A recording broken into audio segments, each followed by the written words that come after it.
Hello everyone and welcome back to the Control-Alt-Tom Zone podcast, and on this episode I'm going to be covering something that's close to my heart and also something that really affects society nowadays. And with the coming and going of Mental Health Week recently, mental health is something that I've wanted to cover for a little while. And with the Mental Health Week, a lot of us are aware that it happened and it came and passed. So spending a little bit of time on ourselves is never wasted.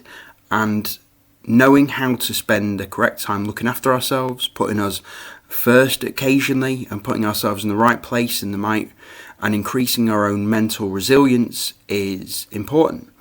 And our own mental health through whatever means we keep it going is really important. So this is something that I'm going to cover quite heavily within this episode, and I hope you take something away from it. And if you enjoy it and enjoy it as much as I do making this episode especially, please let me know in the comments. So before we start off, I do have to admit I don't hold any formal counselling qualifications, but I do hold two sort of low-level mental health and impact management qualifications. So I hold mental health first aider as well as a TRIM practitioner, so that's sort of dealing with the aftermath of effects of quite a large trauma and sort of knowing how to deal with those scenarios. And at the end of the day, apart from those two, lots of instruction that I've received and techniques and tools that I've learnt from that, I am human, and ultimately I do admit that I'm quite emotive, so I can read emotion, and along with the reading emotion, tend to take other people's emotions on and onboard them to myself as well. So I do have experience with my own mental health, and I've experienced mental health stresses and also strengths with people that I know and care about. So I feel that I've come quite close to people that have gone through things as well as myself, and just really want to sort of dig down, live and sort of share the experiences that I've dealt with recently and over the last few years, to share what I've done to hopefully get through and get into a better place and build up some mental resilience. So moving on, one of my sort of key thoughts is that I know life is quite busy, and life itself can be quite noisy in effect, without other distractions like what modern day social media, the news, and sort of how access we have to information constantly at our fingertips. So one thing that I'll go on to a bigger tool list later and help you describe what I sort of use and what tools and techniques I use. But one of the big things is sort of controlling of that noise, I think, and controlling of that sort of narrative that you allow into your own life. So just having the access to the information or constant visual stimulation, depending on how sort of lengthy it is as well. Whereas things like, for example, I constantly go on Facebook or Instagram or YouTube Shorts, and sort of those short clips constantly feeding for a couple of hours might not be the healthiest way forward, and also drive you down a path, and they call it sort of the dark hole, don't they? So controlling that is, for myself, has been one of the biggest things, and then controlling my access to sort of social media and using that just to improve my own mental sort of stability. So one of the things that I like to picture it is a bucket. I think it's quite a common way of picturing people's mental levels, really. So what you should be running at is really about halfway, and with the stresses of life, generally that does go up, and when that bucket begins to reach to the top and there's so much water in it, or contents or whatever, or even, for example, if you put a big brick in the middle of a bucket, the water goes up and displaces. So we often see people fall out of their bucket effectively, so the water goes over the top, and that can be displayed in numerous different ways, and being just human and around other people and listening is one way to detect when this is happening. So whether it's through stress and screams potentially, or people fighting, or even sort of the opposite of that, becoming introvert, or then sort of going into themselves and then developing sort of really unhealthy habits of potentially even increased drinking levels, for example, is sort of a result of that bucket being full.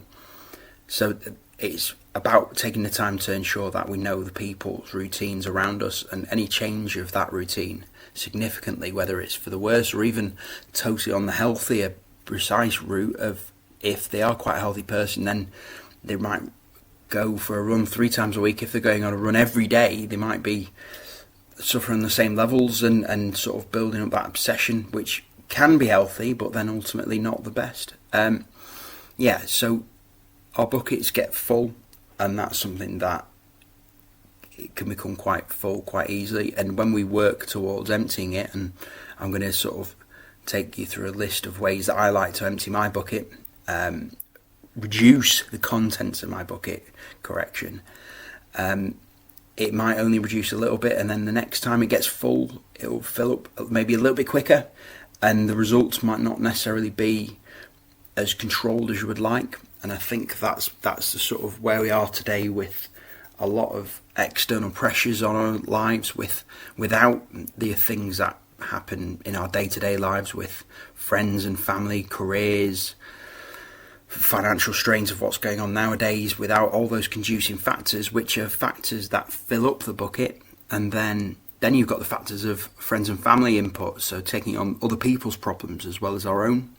So we've got the bucket, it's moderately full already because of societal impact, and then what the things that are going around us, and then our own sort of behaviours of maybe obsessing over what's going on in the world right now, and then taking that in and adding it to our own bucket. Then also looking at for example, one thing that I do is going on the YouTube journey and sort of down the short route, and then allowing that to waste maybe 4 hours or something like that of flicking through, which ultimately it will slightly increase the it will slightly increase the sort of levels of our bucket.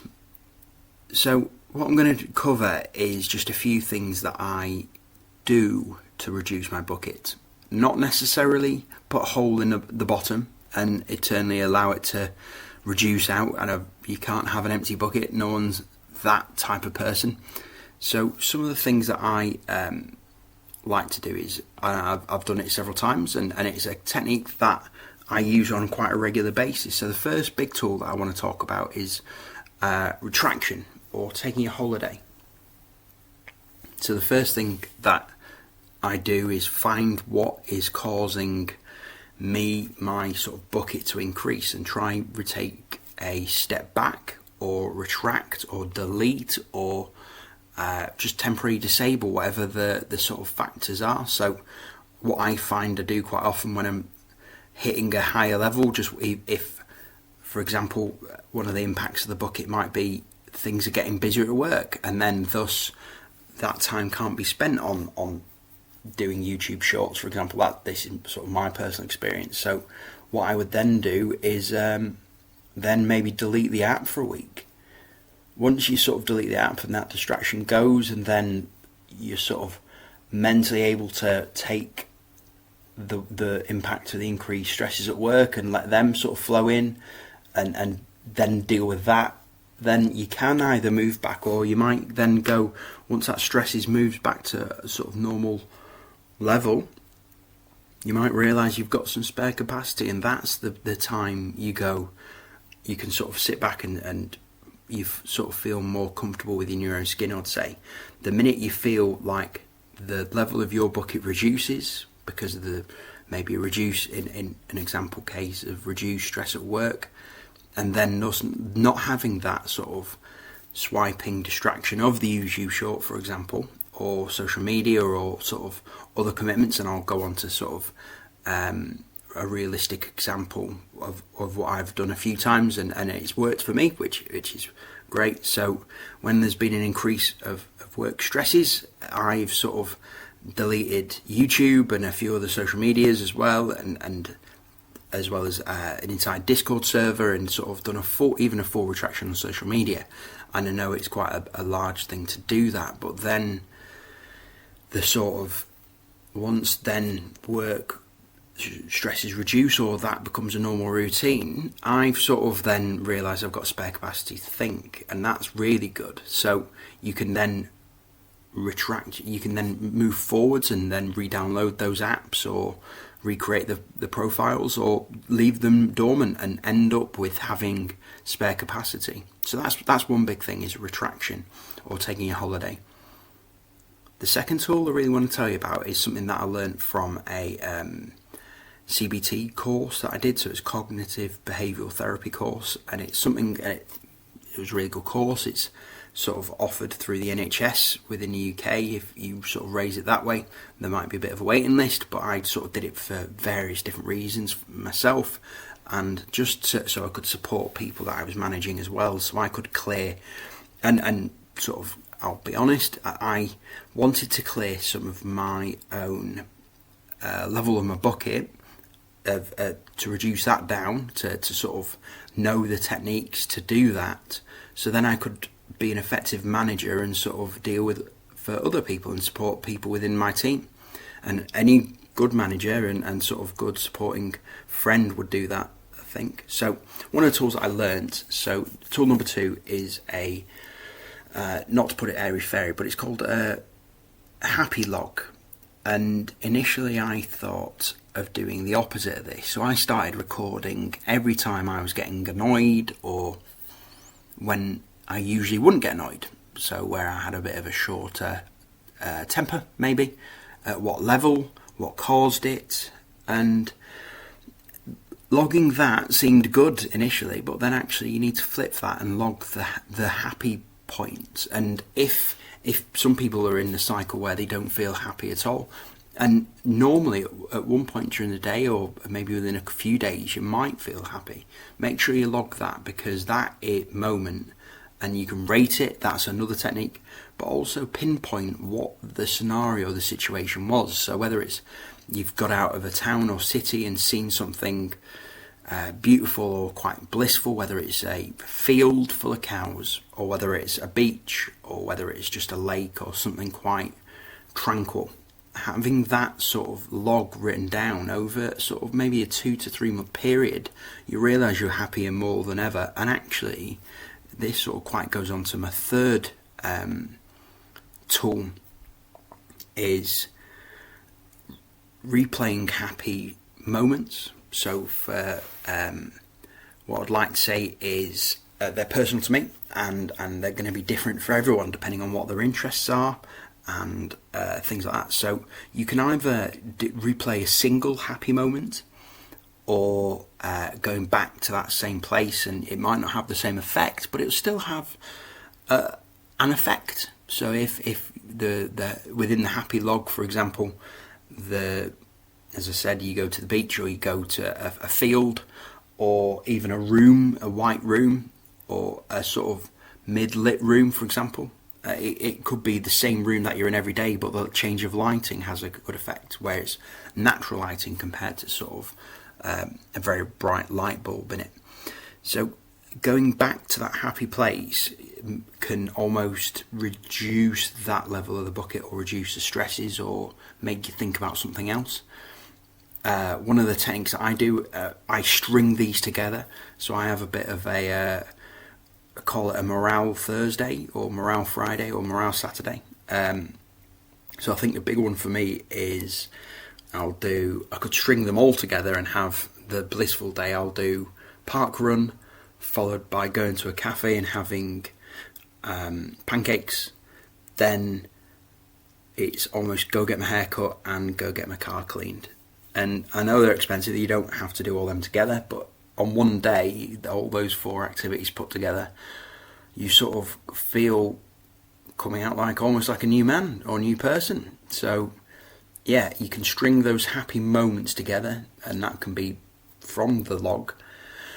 Additionally, I'd say tool number 4 is, so obviously tool number 3 was stringing those happy moments together to create a sort of morale day effectively. And then sort of tool number 4 is trying a new activity. So trying something new, whether it's a walk or whether it's a new hobby or something like that, that can really try and create a major distraction for a lot of impact. So a lot of people suggest going straight into phys and sort of trying the full physical route, but even a new outdoors activity is great.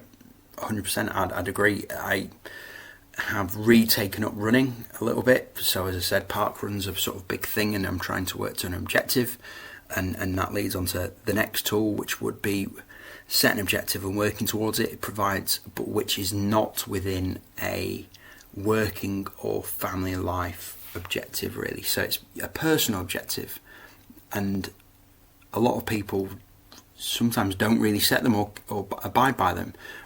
One personal objective which is achievable within, I'd say, a 3 to 4 month period is really good. So mine is, and it is a big one, I suppose, sort of Great South Run in October, but I'm currently working at a 3 mile limit rate for a 10 mile run. So hopefully I'll achieve it, and I know I'm working towards it. I'm getting better, and my records on various apps show I'm getting better.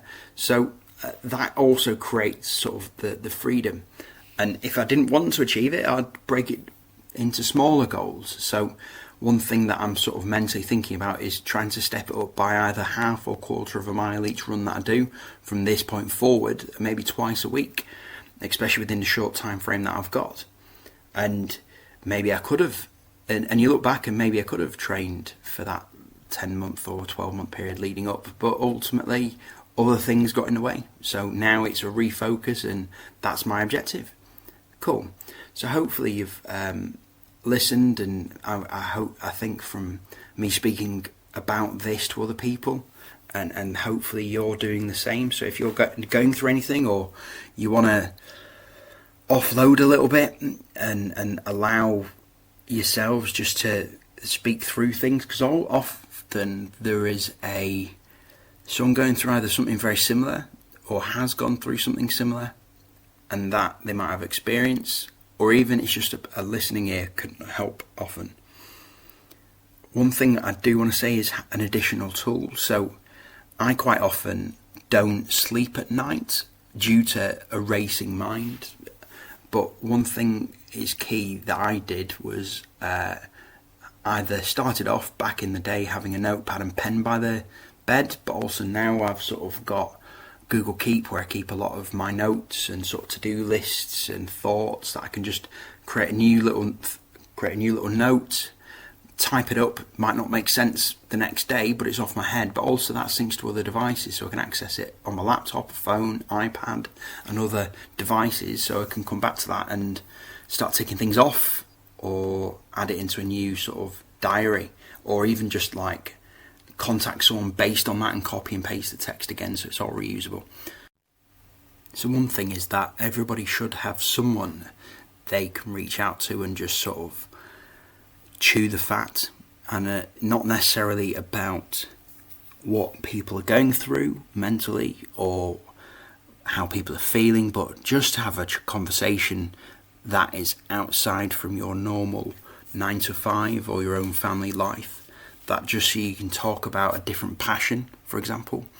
And I know a lot of people feel like they haven't got that, but there is someone for everyone, whether it's going to be someone close to you within your family, friends, or community area, or even if you have to reach out online. So there's loads of different platforms on there. So if you were to Google on Facebook, for example, if you search for groups, whatever you're dealing with or whatever one of your interests are, you can join them on there.